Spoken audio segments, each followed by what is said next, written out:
Hello and welcome to another video. Today we're taking a look at making a leather tinder or stuff pouch.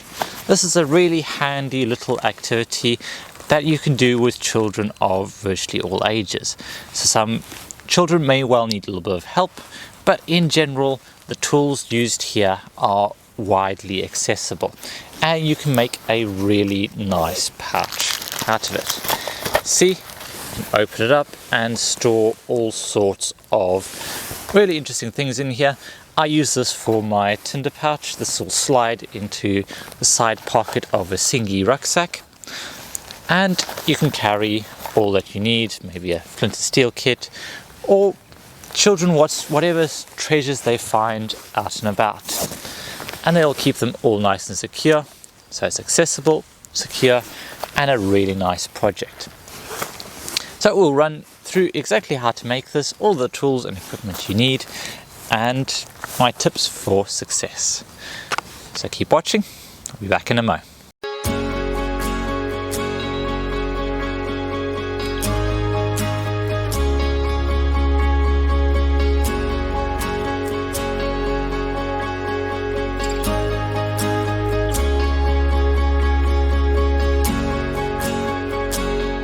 So here's a bit of a closer look at what the tinder pouch looked like. You can unzip the toggle there.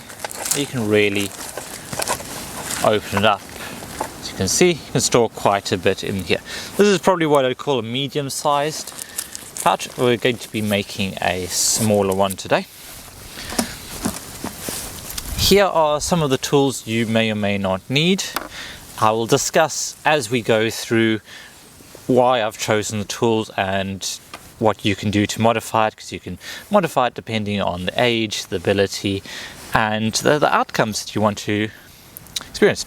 So the thing you will definitely need is some leather or equivalent, some paracord. This is the first place where you can make some substitutions. If you have older children or you're looking to fill more time with the activities or work in some bushcraft skills, you can have the children make the fibers, make the pull cord themselves using natural fibers. I have a whole video on the 2-ply twist method for cordage. I'll pop a link up at the top for that. So either some sort of string, natural or otherwise, or they can make it themselves. Just need something to be able to pull it tight. A marker, highlighter, chalk pen, something like that. Something to make marks on the leather.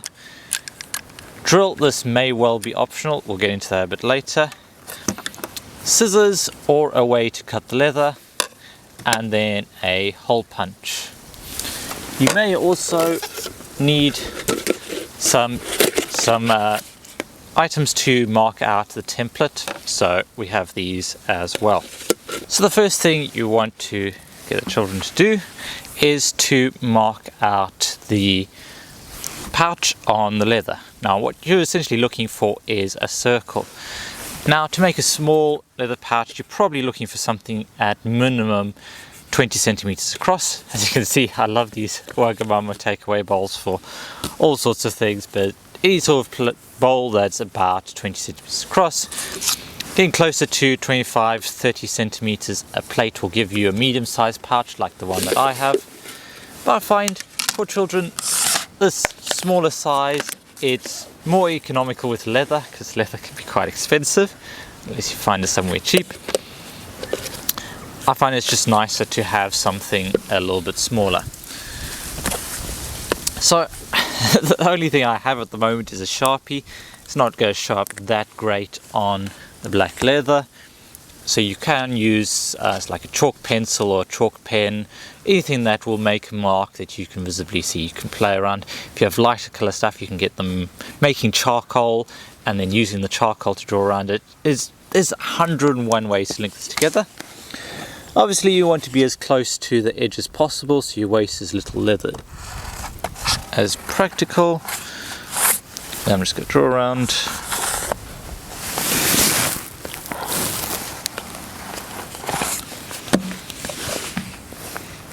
Yep. And then the next thing we need to do is cut it out. Now, any good pair of shears or scissors will likely be able to cut it, depending on the thickness of the leather. This leather is relatively thin. You can, with older groups, use a knife, in which case you would need to talk about, obviously, one of the fundamental rules of knife skills is keeping your hand away from the path of the blade. So you would be inserting the blade facing away from you, hand would hold the leather in the direction of the back of the blade, and then you'd cut in this direction, moving it around, just dragging it through, moving the leather. Obviously don't do this on top of a nice seat like this, do it on top of a stump or a wooden board, and then you can turn it. The idea is never to put your hand in front of the path of the knife blade. You just go cut around.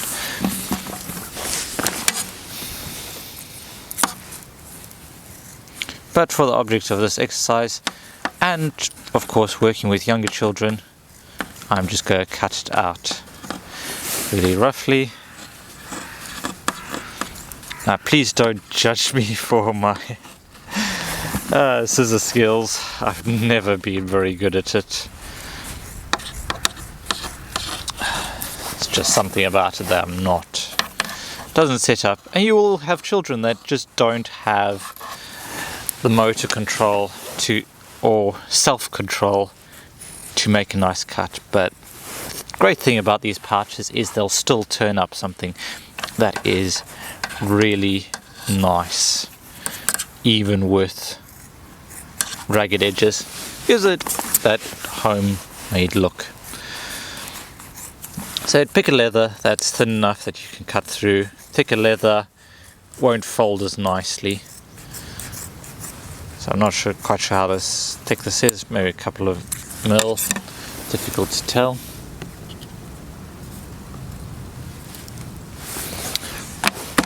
Then we have our leather. Obviously you want the felt, the inside, the napped inside to be inside the pouch, and then this is going to be the outside of our pouch.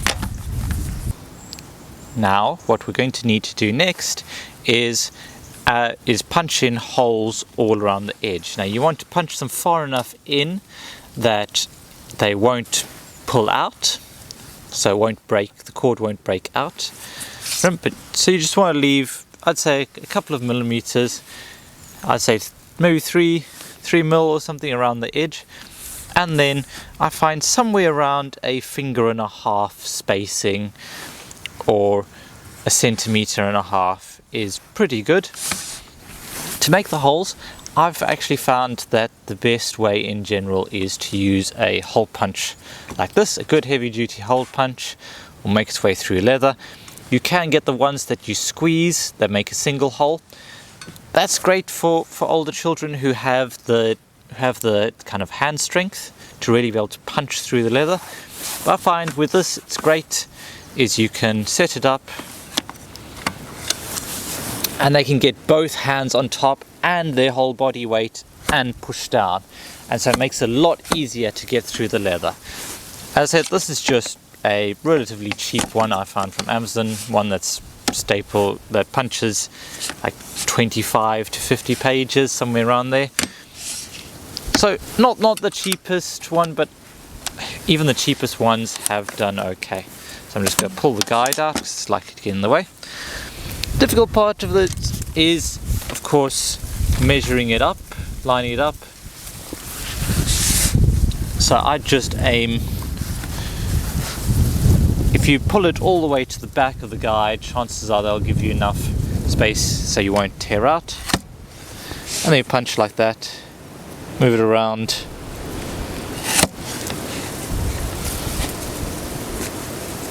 Pull it all the way to the back, punch.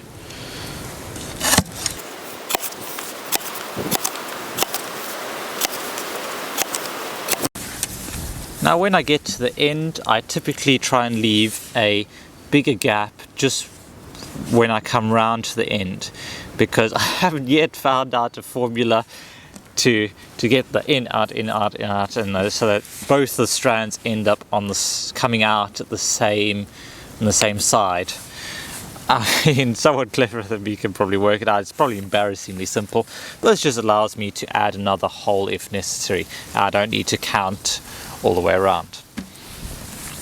So there we go. So we've got all of our holes in there, and then we can get our string. Like I say, this can either be paracord, jute twine, a range, natural cordage that they've made before. Really, whatever your goals are. All we're going to do is very simply pull quite a bit through. Find you generally want at least enough cordage to go around once. This time, it's really simple. In and out, and we're just going to go over, under, all the way around.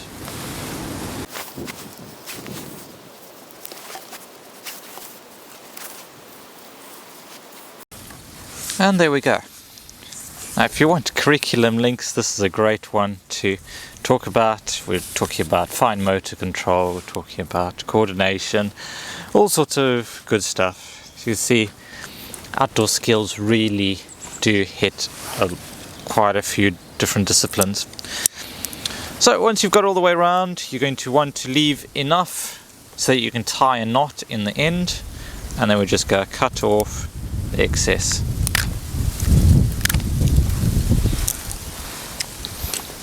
And if it's paracord, I would recommend lighter. But in the end, it's incredibly windy today, so I might need to find a more sheltered spot. There we go.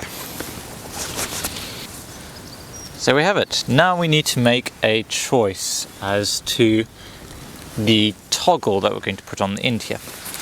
Now, if you've got a young group, well, depends on what your goals are. You can get a bag of these plastic push toggles. They're very handy to have. It's nice and easy, but for this one we're going to be making our own. Got a piece of holder here. We're just going to cut a slice off the end, drill 2 holes in it, and then that will slide onto our string at the end and form the toggle. Now, normally if I was running this as a forest school session, I'd have the sawhorse and everything set up, and I'd have all sorts of clamps and guides and whatnot, but we're just going to do it very basically. It's not recommended saw technique for children. You want it as thin as you can get, so it will depend on the quality of the wood you have. Just go cut a really thin disc off the end.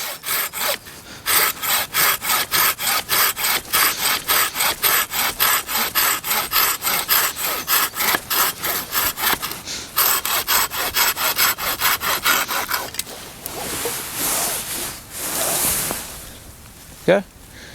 Have a nice thin disc. Next thing we're going to need is our 2 holes. So these clamps are really handy. You just screw in 2 battens at an angular level, at an angle to each other, and you can slide something in and lock it in place. That way an adult can hold back here, or you can clamp it to a plank or something else, bit of weight. Most of the time it's fine as is, just gives you something to hold smaller stuff steady. And there we've got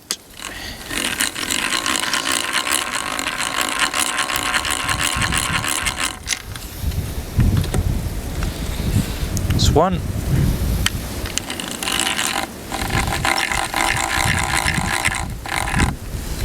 Obviously palm drills or something else would work as well. This is just what I had to hand today. Oh, that's not the best, but we do have 2 holes in there. We can bring our pouch over.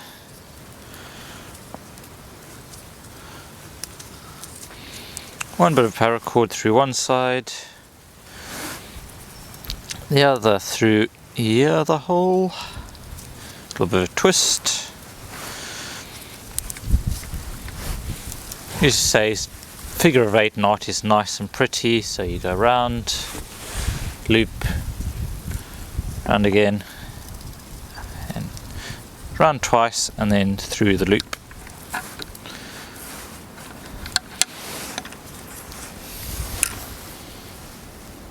There we go.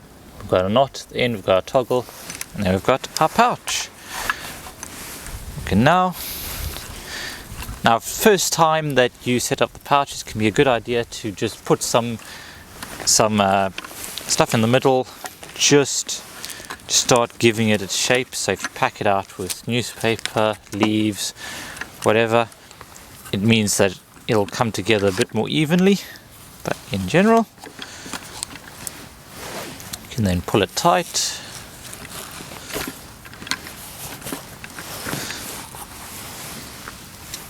And there we go. So there we go. There's our handy little pouch. So it's a really nice activity for children to do. You can easily make something like this in under half an hour with the right group. With a bigger group, you can just rotate through and everyone will get a chance to make this. Something really nice children can take home, something they've made.